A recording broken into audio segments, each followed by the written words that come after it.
time ever, and hopefully not the last, the AEW CEO and president, the one and only Mr. Tony Khan. How are you, sir?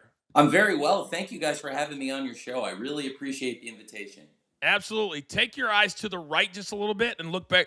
There, you got me now? I see you guys. Perfect.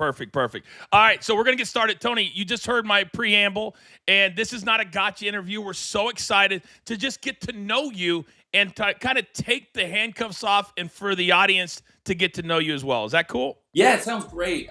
Vince Russo sat across from Tony Khan and basically asked him, why do you let your wrestlers run the company? And Tony Khan's answer, it was actually hard to argue with. I'm not saying you have to like it. I'm not saying the man made his case. And today, we're breaking down every second of it because this EVP conversation is one of the most important things Tony has said publicly in years about how AEW actually operates. So let's go to the video clip. Let's take a look. But actually, before we get into this clip, real quick context about this. This is from Tony Khan's sit-down interview on Coach and Bro. 77 minutes or so of interview, Tony, Vince Russo, and Jonathan Coachman. And look, Russo has been saying for years that AEW's biggest structural problem is having active talent in management. He's not just trolling. That's actually a legitimate concern in this business. WCW veterans will tell you best when the boys have power. Sometimes the boys protect the boys. And that's not always what's best for business. So Vince goes in very, I would say, respectfully for the most part. So let's take a look. Let's watch. One of the things, though, that I learned and we learned in wrestling is that the boys are the boys and the executives are the executives. You chose early on to have the boys be EVPs. How did that, or how has that gone, and have you changed your mindset on having the likes of Kenny Omega, a Young Bucks, a Chris Jericho be a part of that executive tree? Really excited you ask. We've got wrestlers that have been with us from the very beginning, and we've got staff that have been with us from the very beginning, and some people who represent both the wrestling side and the office side. Those are all great people. You know, Kenny Omega and the Young Bucks have been executive vice presidents here since day one.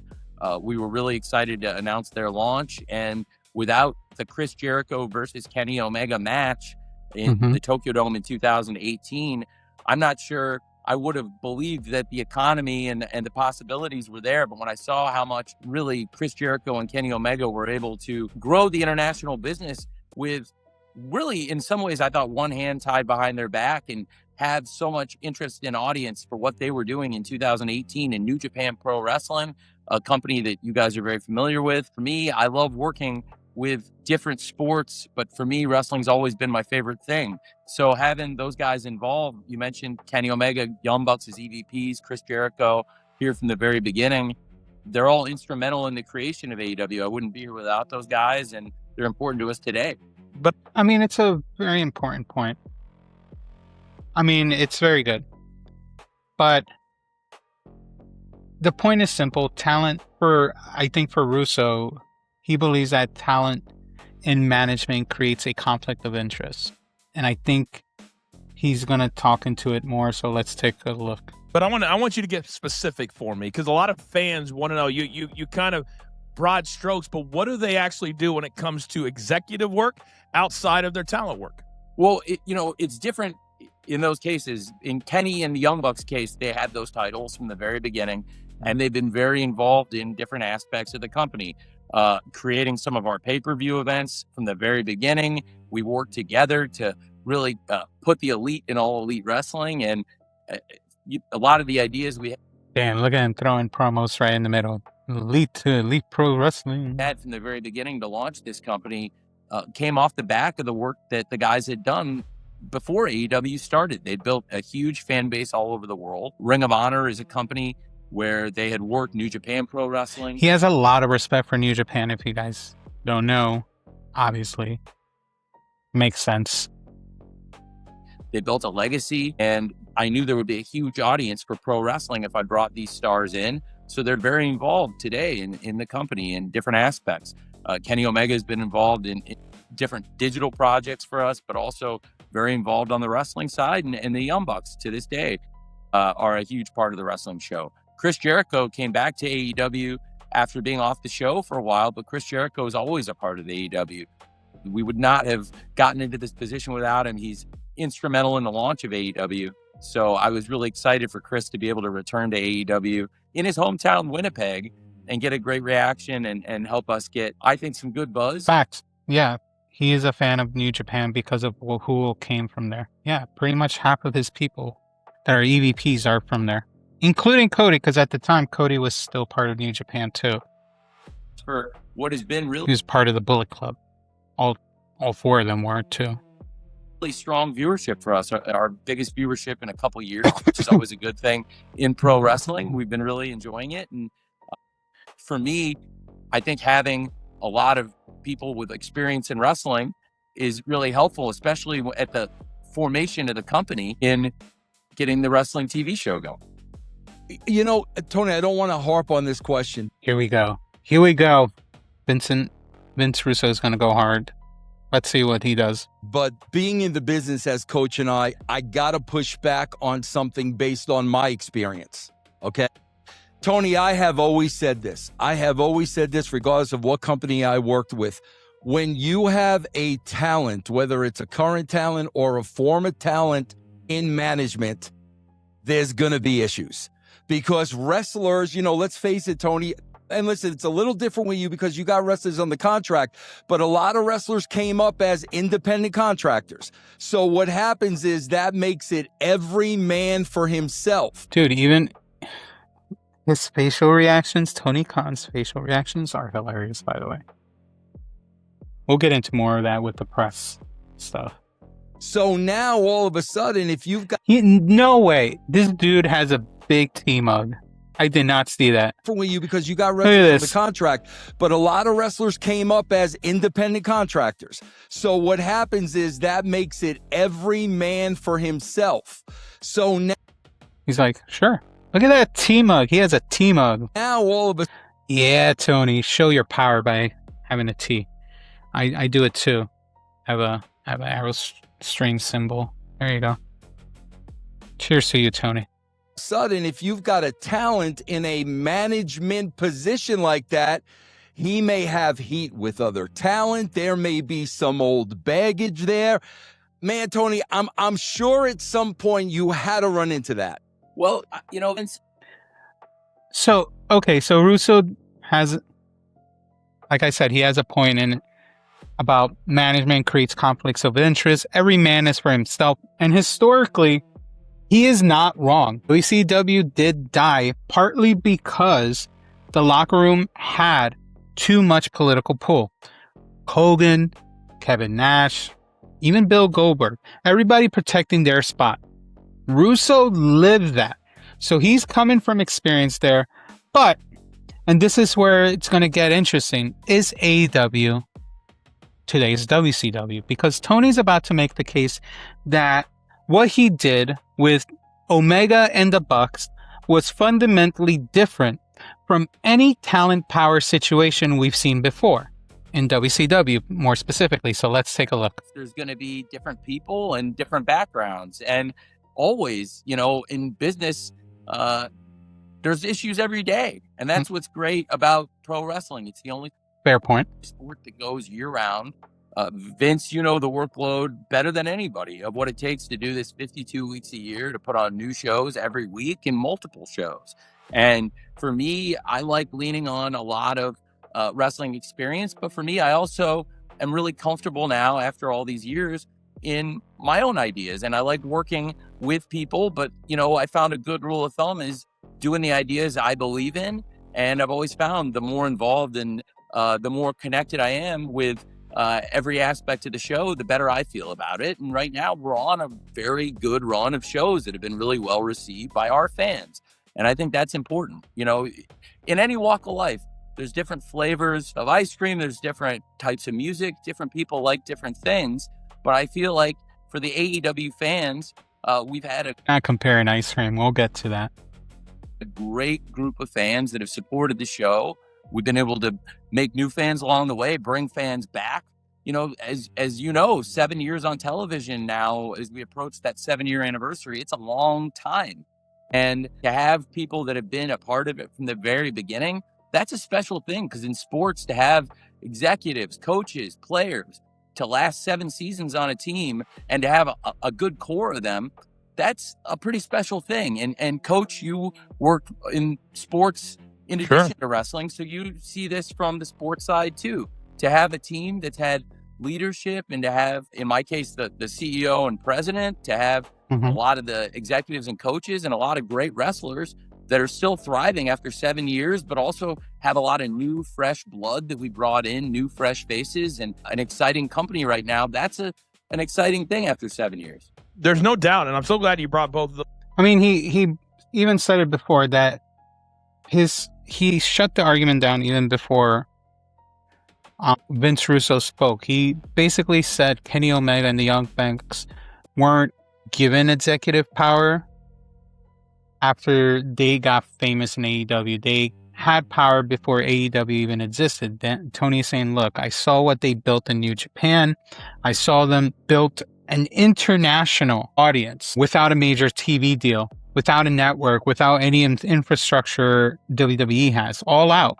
Or was it all in? It was all in. They did it without any promotion attached to it. They were able to make that happen. And that's why he trusts him. That's not Hulk Hogan walking into WCW with a guaranteed contract and creative control because he was a name. That's 3 guys who proved they could build something before they got the key. So 4 if you include Cody from before. So in what world does this situation Russo is warning about? Because it's not. And Tony knows it. Tony is aware of what's happened in the past. He is a student of the game, I guess you can call it. He's studied all the tapes. He's read the history. So he is more than ever ready for this. But anyway, we'll keep going. This is the part the IWC never talks about even, because the narrative online is that Omega and the Bucks are EVPs in name only. That is a vanity title. That it's a vanity title to keep them happy. Tony literally just told you Kenny is working on stuff. Kenny is working on digital product or something. The Bucks are doing stuff. They are building the product. And look, I'm not here to tell you they've been perfect, but the Elite had drama. We all know about the locker room issues, the CM Punk situation, all of it. But Tony is drawing a line between there were problems and the EVP structure itself was the problem. And that's actually nuanced argument that deserves to be taken seriously. Now, Russo's not alone. He comes right back. So let's keep going. Those things up, because I think you just said you like to do things from your perspective, which is awesome.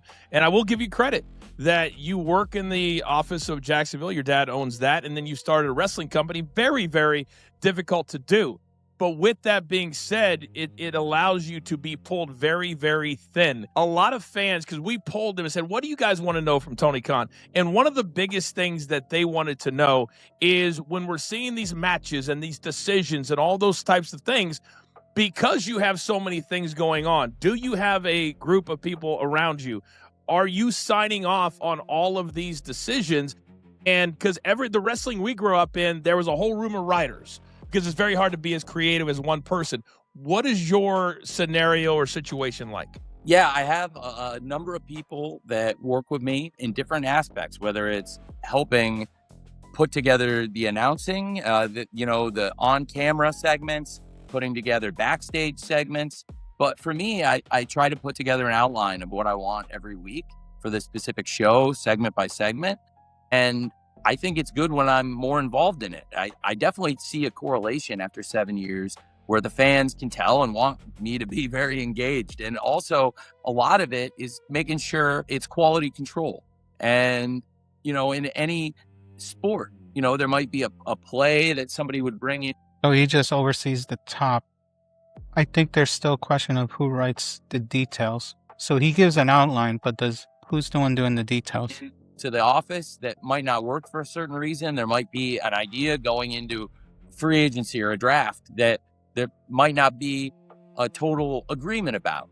And I think having a process where I, am able to be involved over the years, the more I like to call it in the weeds, as the fans have come to describe it, the more I do that, the better the show seems to be received. So I try to stay involved. And that might mean, whether it's talking to different wrestlers about the interviews going into the matches, about what's going to happen in the match. That's all aspects of a wrestling show.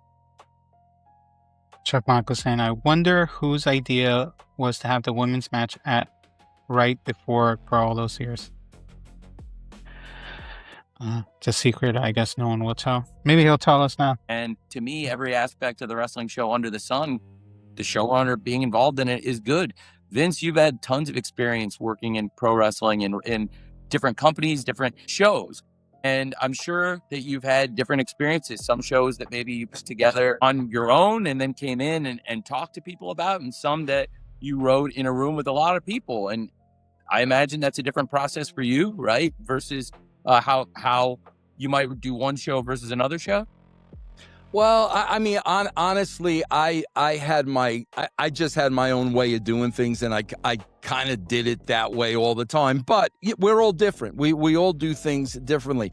But Tony, listen, I'm gonna warn you first. This is a four-seamer coming right at your head, Tony. This ain't a softball. This is. I wish Coachman told Vince to shift his camera a bit. Look at this. He's half facing. This is a big pet peeve of mine, Tony. You got to help me out with this one, because I honestly believe overall this has hurt the wrestling business. So here we go again. Russo's about to double down on his previous statement. Let's hear what he has to say. This tremendously. You brought up sports, okay? Jaguars. Tony, I have been a fan of the San Francisco Giants for 55 years, okay? I am an avid fan. I know everything about this team. I have a website presence. I've got 75,000, But anyway.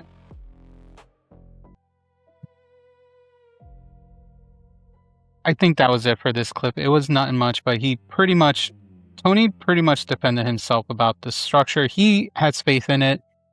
I think Russo still doesn't believe he has an understanding of what may happen. I think Vince Russo just has PTSD when it comes to WCW era, but I hear him. I understand him. But if Tony feels confident what he's doing is correct, he might be paying attention to something that he saw in New Japan that maybe Vince doesn't understand. It is what it is. But anyway, that's it. Do you guys believe the EVPs are in charge? Do you think are fully in charge and not listening to Tony? Or do you think the Young Bucks and Kenny Omega being EVP? Honestly, I don't know how. What do I really want to ask? How about this? Do you think the Young Bucks and Kenny Omega being EVPs has helped or hurt AEW? Because I think it's probably the most important debates, to be honest, when it comes to the EVP discussion in AEW.